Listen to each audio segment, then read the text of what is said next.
Rendu là, la brutalité policière, c'est comme monter en haut. C'est un pléonasme. Bonsoir tout le monde, bienvenue à Liners Live. Très heureux de vous retrouver après une semaine d'absence. Ouais, j'ai commencé à faire le live aux 2 semaines parce que la vie reprend tranquillement et il semblerait que je sois indispensable à l'économie. Ouais, moi et Wall Street, même combat, pas le même salaire, ça peut chier, mais quand même. Ouais, la vie reprend tranquillement et la preuve, les manifestations contre la brutalité policière aux États-Unis ont commencé à reprendre aussi tranquillement et étrangement, ça crée plus de brutalité policière. T'sais, on dirait que la police ne peut pas se manifester sans brutalité. Rendu là, la brutalité policière, c'est comme monter en haut. C'est un pléonasme.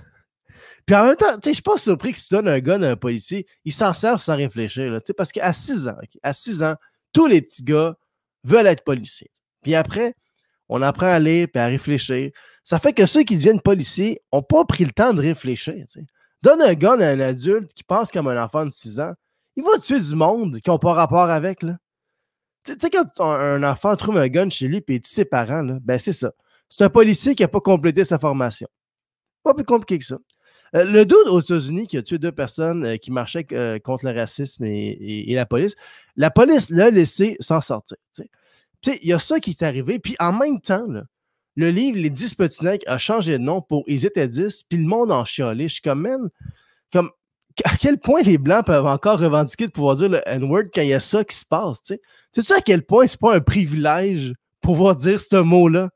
C'est comme si quelqu'un mangeait à sa faim, regardait l'assiette d'un Somalien et fait regarde, moi aussi, je devrais pouvoir manger ton sable. T'es comme, man, t'as des burgers, des frites, de la sauce, du kombucha, laisse-y son sable, prends-y pas ça.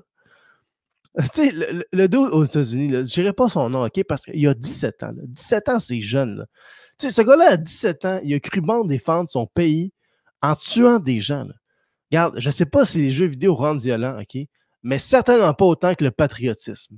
Tu sais, moi, je pense qu'avant de bannir Call of Duty, on devrait rendre ça moins hot, être militaire. Mettons qu'on essaie ça. Mettons qu'on arrête de dire qu'être soldat, c'est de servir son pays, mais que c'est plutôt obtenir une licence pour tous des pères de famille de d'autres pays. Peut-être que ça inciterait moins les jeunes à aller dans l'armée puis jouer avec des guns. Puis ils feraient autre chose, je sais pas moi. Ils partiraient en start-up, ça créerait de l'emploi, puis ça ferait rouler l'économie locale. Et là, il servirait son pays. Ou il resterait chez lui à jouer à Call of Duty, puis il ferait rien de mal. En terminant, la LNH a finalement emboîté le pas et a décidé de suspendre ses matchs en appui aux protestations contre la brutalité policière. Et je ne sais pas si ça a été plus long parce que le hockey, c'est un sport majoritairement de blancs ou parce que c'est vraiment long à attacher ses pattes. Voilà, on va partir ça tout de suite.